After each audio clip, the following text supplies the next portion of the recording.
게임과 게임 아닌 것의 얘기를 이제부터 시작해 보겠습니다. 규칙대로 하는 것.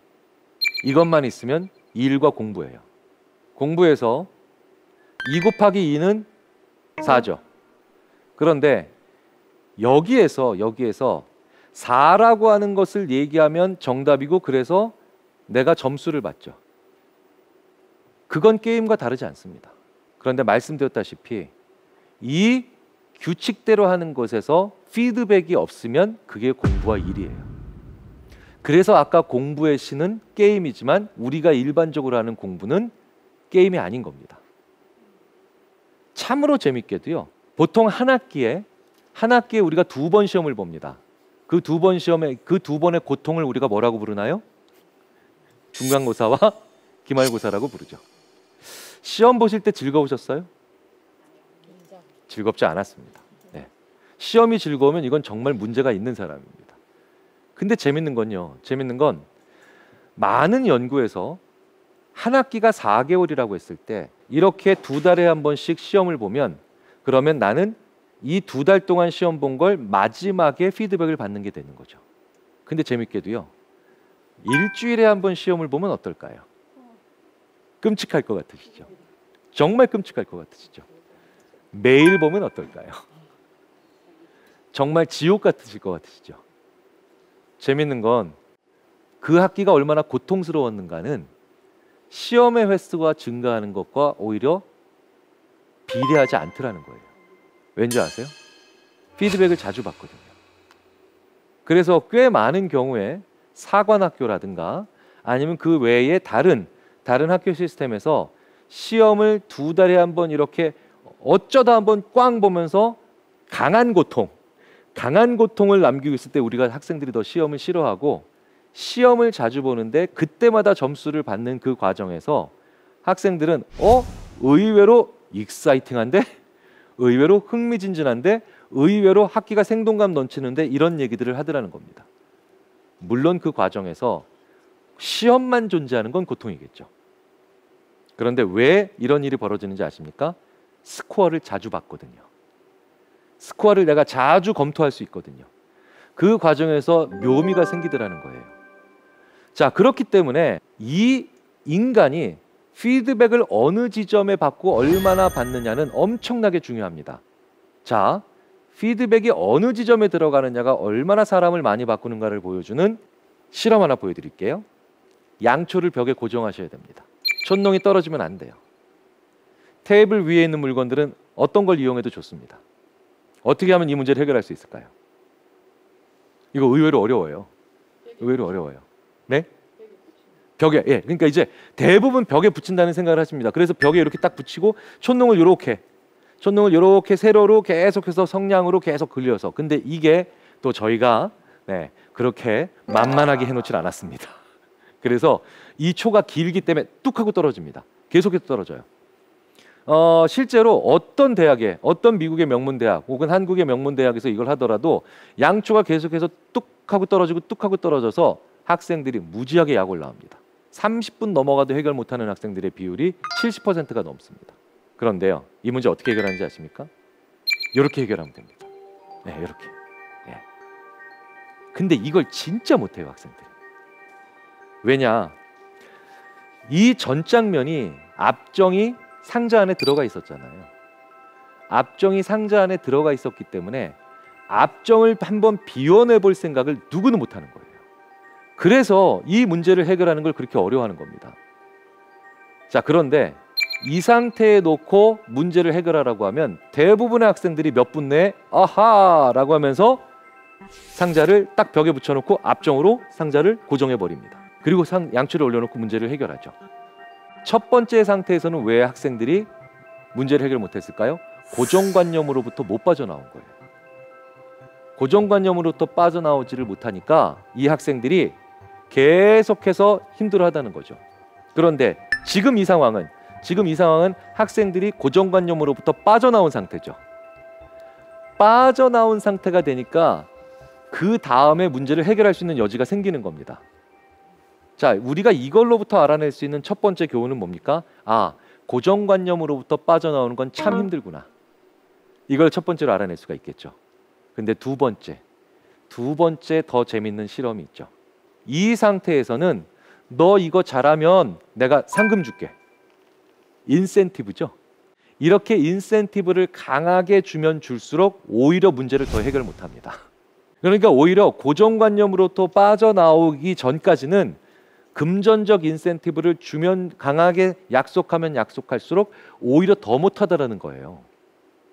그런데 참 재밌게도 이렇게 고정관념으로부터 이미 빠져나온 상태에서는 요 상태에서 인센티브를 강하게 약속하면 강하게 약속할수록 오히려 사람들이 더 이 문제를 잘 해결하고 저 상자를 벽에 붙여서 양초를 올려놓을 생각을 더 잘하더라는 겁니다. 더 빨리 가더라는 거예요.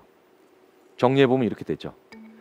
어떤 문제를 해결해 나가는 과정에서 고정관념으로부터 빠져나오기 전까지는 그걸 돈으로 해결해 볼 수가 없더라는 겁니다. 돈 많이 줄게라고 하는 건 다 문제가 해결되고 난 다음에 돈 많이 줄게라고 한다는 건 결국 문제를 해결할 수 있는 방법이 아니라는 거예요. 그런데 이미 고정관념으로부터 빠져나왔어요. 그래서 이제 달려나가기만 하면 됩니다. 절로 가기만 해요. 그렇게만 그렇게 길이 남았을 경우에는 이제 돈을 세게 걸면, 상금을 세게 걸면 사람들이 더 속도를 내더라는 거죠. 그러면 우리가 돈을 바라보고 사는 거, 더 많은 급여를 바라보고 사는 거, 더 큰 상금을 바라보고 사는 건 후반전에나 가능한 거죠. 전반전에 이렇게 무언가 창조적인 생각을 하거나 아니면 무언가로부터 빠져나오게 만드는 데는 다른 요소들이 필요하죠. 그게 바로 뭐냐? 게임적 요소라는 거예요. 나도 모르게 문제를 해결하고 싶은 거죠. 그게 최종적인 상금이 아니라 지금 이 순간의 느낌이나 지금 이 순간의 피드백에 훨씬 더 사람들이 초점을 맞춰야 된다는 겁니다. 저거 기억나세요? 한메타자. 저는 정말 힘든 날을 보냈습니다. 독수리 타법 아시죠? 요거. 네. 진짜 차라리 내가 8만 대장경을 새로 만든다 막. 네, 이렇게 괴로워하면서 자판을 쳤던 기억이 납니다. 근데 좀처럼 자판에 익숙해지지 않더라고요. 그런데 어느 날 갑자기 그 아래 한글 메뉴에 한메타자라는 게 있고 베네치아라는 곳이 있으며 거기서 갑자기 뭔가가 단어가 떨어져요. 단어가 떨어지는데 얘가 저 바다에 빠질 때마다 저 베네치아가 무너지는 거예요. 어라? 이거 봐라. 라고 하면서 저는 저 베네치아가 물에 잠기지 않게 하기 위해서 계속해서 저거를 하기 시작했고, 그리고 난 다음에 어느 순간 저는 갑자기 일주일 후에 제가 1분에 수십 타 수백 타를 치는 놀라운 경지에 이르렀다는 걸 발견합니다. 그런데 이렇게 해서 그렇게 1년 동안 대학교 3, 4학년 때 열심히 해도 안 익혀지던 자판을 이렇게 1, 2주 만에 능숙하게 다루고 난 다음에 저는 약간의 배신감을 느꼈어요. 이거 뭐지? 내가 아래 한글과 컴퓨터에 내가 지금 당한 것 같은 느낌. 그런데 저는 그 다음에 또 마이크로소프트에 당하게 되죠. 이것 때문에. 저는 대학교를 졸업하고 이제 자판에 익숙해지고 난 다음에 또 다른 난제를 만납니다. 이 마우스라는 걸 만났어요. 마우스라는 걸 만났는데 이 마우스가 좀처럼 어렵더라고요. 드래그 앤 드롭, 이게 안 돼요, 잘. 이걸 탁 집어서 이렇게 옮기는 게, 이 쉬운 게, 지금은 이렇게 쉬운데, 지금은 마우스 없이 컴퓨터를 쓰는 걸 상상도 못 하실 거 아니에요. 그런데 갑자기 또 시작 버튼 누르고 보조 프로그램에 보니까 게임이라는 데가 있어서 거기 보니까 카드놀이가 있습니다. 카드놀이를 누른 순간 저는 계속해서 마우스를 저 카드놀이를 하기 위해서 움직였고요. 그리고 그 다음에 더 정교한 지뢰찾기를 통해서 이제 한 2주 정도 지나니까 저는 그저 게임을 한 것뿐인데 이제 저는 그냥 마우스를 사용할 수 있는 사람이 됐죠. 저 한메타자 교실과 그 다음에 저 카드놀이에서 저에게 너 자판 1분에 100타 이상 치면, 너 이 카드놀이 어느 정도 이상에 올라가게 되면 우리가 상금 준다, 이렇게 얘기하지 않았죠. 계속해서 나에게 피드백을 준 것뿐이에요. 계속해서 나한테 너는 얼만큼 해나가고 있다는 걸 알려준 것뿐입니다. 우리가 무언가에 익숙해지고 무언가를 할 수 있는 단계까지 가면 그 피드백이 반드시 필요합니다. 이 피드백이 없는 게 얼마나 답답한 순간이 되는가를 제가 경험해 본 적이 있어요. 바로 이 장면이에요. 이게 바로 인베이더라고 하는 게임인데요.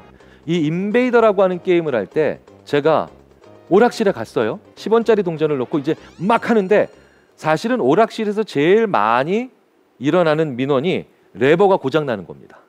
버튼이 안 눌러지는 거예요. 그런데 그날따라 레버도 새로 고쳐놓으셔가지고 주인 아저씨가 너무 잘 돌아가요. 버튼도 아주 부드럽게 눌립니다. 그런데 이거 웬걸? 버그가 생겼는지 스코어가 안 올라가요.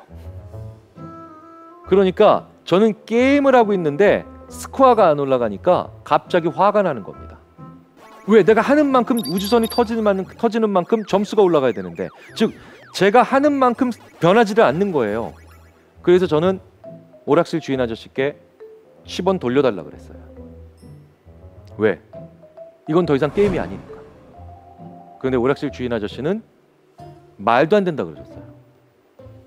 지금 네가 버튼을 누를 때마다 지금 총알이 안 나가니, 네가 레버를 돌릴 때마다 우리 우주선이 안 움직이니, 그리고 저거 맞출 때마다 터지질 않니? 다 자들이 되고 있는데 스코어 안 나온다고 네가 지금 더 어떤 동전을 돌려달라는 게 말이 되니? 라고 얘기하고 있었죠. 자, 저는 지금 이게 게임이 아니라고 얘기하는 거고요. 그 사장님은 게임과 오락을 구분을 못하고 있는 거예요. 저는 이 행위가 좋아서 하는 게 아니에요. 이 행위를 통해 받는 피드백을 계속해서 받아가고 있는 데서 내 마음의 변화가 있으니까 그걸 좋아하는 거죠. 저는 TV도 좋아합니다.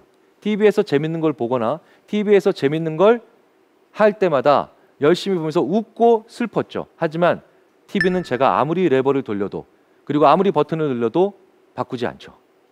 원래 자기의 컨텐츠를 그냥 내보낼 뿐입니다. 하지만 이 TV 화면처럼 생긴 스크린에서는 내가 할 때마다 세상이 바뀌는 거고, 내가 할 때마다 무언가 변하고 있다는 걸 나한테 알려주는 거죠. 그래서 스코어를 없애면 누구도 게임을 하지 않습니다. 왜 8년 전에 그렇게 애니팡에 심취하셨나요? 그 압도적인 사운드? 환상적인 캐릭터? 예술적인 그래픽? 아니죠. 계속해서 쌓이는 포인트와 급변하는 그 랭킹 속에서 내가 어디만큼 했고 얼마만큼 해왔고 어느 지점에 있는가를 알아가니까 우리는 그 가운데서 뭔가 재미를 느꼈던 거죠. 저는 그래서 이 게임과 오락을 구분하지 못하는 이 사장님, 게임과 장난을 또 구분하지 못하는 이 사장님과의 영원한 결별을 선언하고 다시는 그 오락실에 가지 않았습니다. 이건 말도 안 돼. 왜냐하면 저는 그때 정말 인류 문명의 가장 집약적인 곳을 오락실이라고 생각했거든요. 그런데 이것조차도 이해 못하는 분과 저랑 다시는 할 수 없다라고 했죠. 애니팡이든 인베이더든 모든 게임이 피드백을 지우면 그냥 노동이에요. 그냥 일입니다. 그래서 저는 이게 재미가 없었던 거예요. 그리고 할 의미를 못 찾았던 겁니다. 이후에 90년대든 2000년대든 제가 했던 수많은 게임들 역시 제가 어느 지점에 와 있고 얼만큼 했으며 앞으로 얼만큼 나왔는가를 계속해서 실시간 피드백으로 보여줬죠. 이 실시간 피드백을 보여주는 것을 우리는 게임이라고 부르고, 그것이 없으면 저건 그냥 무의미한 행동들일 뿐입니다. 자, 그렇다면 피드백이 얼마나 사람을 바꾸는가를 한번 보여드릴게요. 이 피드백이 바로 내가 남한테 하는 대화일 수도 있다는 걸 생각해 보면 우리가 얼마나 게임을 통해서 배울 수 있는 게 많고, 그리고 이 피드백이 얼마나 중요한가를 알 수가 있죠. 자, 지금 보시는 저 게임은 80년대를 화려하게 수놓았던 팩맨이란 게임입니다. 고개를 끄덕이시는 분들은 전부 다 저걸 해보셨다는 얘기고, 그러니까 세대가 웬만큼 되셨다는 뜻이죠.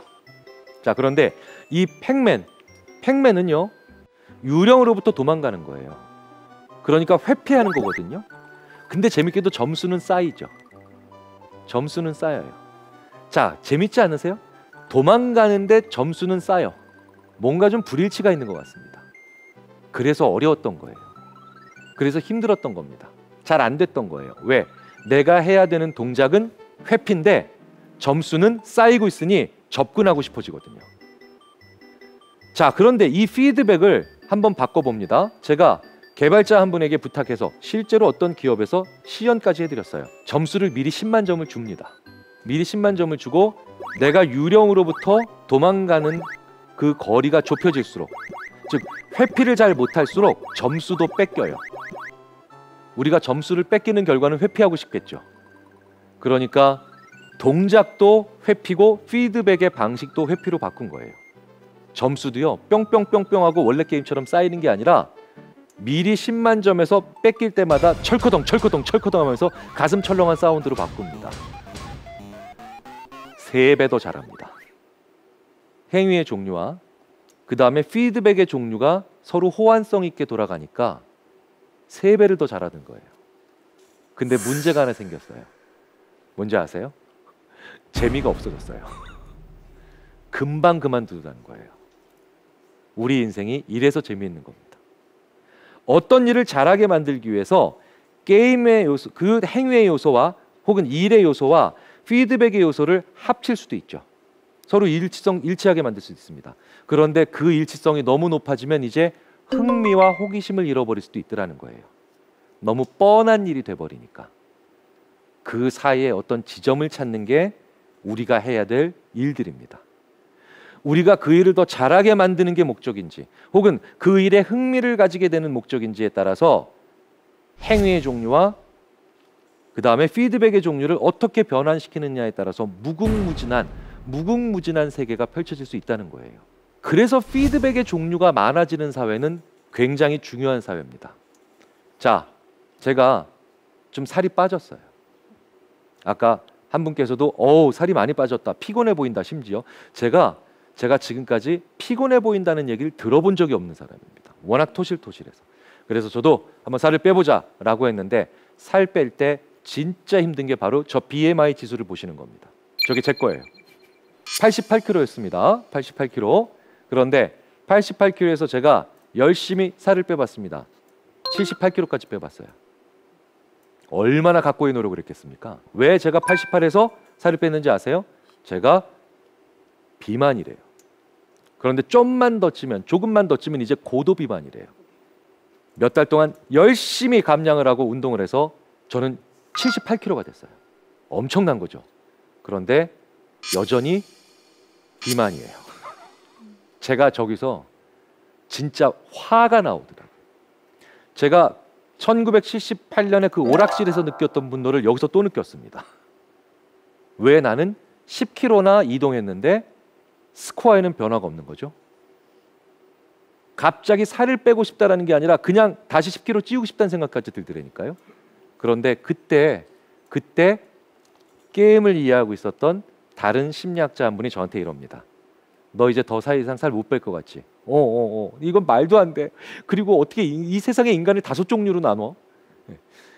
그런데 그 심리학자가 저한테 이렇게 얘기하죠. 게임으로 바꿔봐. 그게 무슨 얘기인가 했어요, 저는. 그런데 다른 얘기가 아니더라고요. 다이어트 체중계를 사래요. 다이어트 체중계를 사니까 체중계가 문제가 아니라 체중계에 연결된 스마트폰의 앱이 절묘하더라고요. 저는 BMI라고 하는 전혀 게임적이지 않은 그 피드백 시스템 내에서 무려 10kg나 감량하는 노력을 했고 여정을 거쳤지만 전혀 변하지 않는 급간 내에서 완전 비게임적인 상처를 받았죠. 그런데 여기에 보니까 하루의 저의 상태와 저의 걸어온 길 그리고 얼만큼 했고 얼마나 남았는가를 보여주는 게임 스코어가 무려 10종이 넘게 나오더라고요. 그래서 저는 재미있게도 체중에서 상처받고 체질량에서 게임 즐기며 체질량에서 다시 변화 없으면 주행 숫자나 주행 거리나 아니면 운동 횟수에 여전히 그러니까 동기부여를 받습니다. 그리고 정 안 되면 하루에 몇 번 얼마나 서 있었냐를 보고도 또 흐뭇해하죠. 그럼 이렇게 되면 저는 어떻게 됩니까? 동기부여라는 게 되죠. 그래서 저는 4kg를 더 빼서 이제 74kg에 들어와 있고요. 그래서 저는 5년 전에 샀던 32 허리 사이즈 바지를 드디어 다시 꺼내서 입을 수 있는 행복감을 누리고 있죠. 바로 이게 게임적 요소를 이해하는 사람들이 만들어낸 제품을 통해서 우리가 좀 더 지혜롭게 그리고 원활하게 삶을 살아가는 겁니다. 우버도 마찬가지죠. 우버가 왜 성공했을까요? 게임이라서 성공한 거예요. 우버는요, 들어가는 도시마다 그 나라의 택시 산업을 평정하죠. 왜겠습니까? 쉬워서, 혁신적인 신기술이라서. 우버에 어디 그런 게 있나요? 이미 택시는 손만 들면 오면 지구상에서 가장 편리한 운송수단이었어요. 예매할 필요도 없죠. 그렇죠? 정류장에서 기다릴 필요도 없습니다. 그런데 왜 우버는 사람들이 한 번만 써본 사람이 없고 한 번도 안 써본 사람만 있다고 얘기할까요? 우버가 게임이라서 그래요. 게임. 끊임없이 나한테 오죠. 끊임없이 나에게 얼만큼 왔고 얼만큼 남았고 어느 지점에 있는가를 보여줍니다. 이게 바로 게임이고 실시간 피드백이죠. 디지털 트랜스포메이션이라고 합니다. 많이들 들어보셨을 거예요. 이 디지털 트랜스포메이션이라고 하는 미래 사회의 가장 중요한 키워드가 사실은 심리학자들한텐 계속해서 끊임없이 나한테 오는 실시간 피드백입니다. 그래서 우버에서 눈을 뗄 수가 없는 거고, 지금 우리가 쓰는 모빌리티 서비스도 대부분 이런 시스템을 쓰고 있는 거죠. 그리고 이건 지하철에서도 발견됩니다. 지하철에서 어떤 메시지 때문에 우리는 더 이상 어두운 플랫폼을 쳐다보지 않을 수 있을까요? 바로 이것 때문이죠. 전역을 출발한 열차가 이제 나에게 있는 곳으로 끊임없이 오는 거죠. 이것도 다 게임이에요. 그렇다면 이 게임의 요소인 피드백은 이렇게 정의가 돼야 되죠. 3분 후 열차가 승강장에 들어옵니다. 라고 90년대와 2000년대 초반에 영무원께서 말씀하시면 그 3분 동안 우리는 이제 어떠한 피드백도 받지 못한다라고 오히려 생각을 해서 어두운 터널 끝을 쳐다봤거든요. 갭이 생긴 거예요. 갭이 생긴 겁니다. 빈 공간에 아무것도 없기 때문에 우리가 거기에 빠져서 허우적될 수 있기 때문에 우리는 그 갭을 싫어하죠. 그래서 우리는 열차와 승강장 사이에 공간이 넓으니까 발을 조심하라고 하지만 영어권에서는 mind the gap 이렇게 표현합니다. 그 갭에 유의하라. 왜? 우리는 그 갭이 싫으니까. 그 갭을 채워줄 수 있는 메시지들이 바로 피드백이고, 그리고 그 갭을 계속해서 채워나가면서 우리는 뭡니까? 좀 더 부드러운 연속으로 삶을 살아갈 수 있고 계속해서 그 방향을 추구할 수가 있는 거죠. 우리는 왜 도토리를 사면서까지 비트코인의 전신이라고 불릴 수 있는 이 도토리를 사면서까지도 왜 싸이월드에 열광했을까요? 바로 이 싸이월드가 계속해서 우리한테 지금 너의 일기장에, 너의 기록에 얼마나 많은 사람들이 관심을 가지고 있는가를 보여주는 실시간 피드백이었기 때문입니다. 미래 사회는 피드백을 주는 사회냐 아니냐로 결정이 날 겁니다. 기술은 이제 대부분의 사회가 근접돼 있죠. 그리고 우리 아이들이 이제 시험을 보고 수능을 보지만 수능 시험 장소에 들어갈 때 가지고 들어가면 절대 안 되는 물건이 바로 뭐겠습니까? 스마트폰이죠. 왜? 걔가 전국 1등이기 때문이에요. 어찌 보면 참 서글프죠. 스마트폰만 들어가면 누구나 1등하는 전국 수석을 하는 시험을 우리 아이들 수십만 명이 몇 년씩 준비해서 줄을 쓴다는 거예요.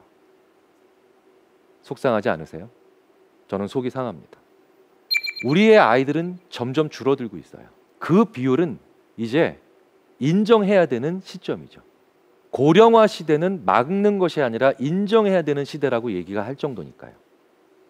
자, 그렇다면 우리의 아이들 한 명 한 명이 다 금쪽 같은 아이들 아닌가요? 우리 아이들 한 명 한 명은 다 금쪽 같은 아이들이에요. 중국에 비해서 10분의 1도 안 되는 인구, 20분의 1도 안 되는 인구를 가지고 있는 우리는 아이 한 명 한 명을 다 승리자로 만들고, 그리고 다 자기 의미를 가지고 있는 아이로 만들어야 되겠죠.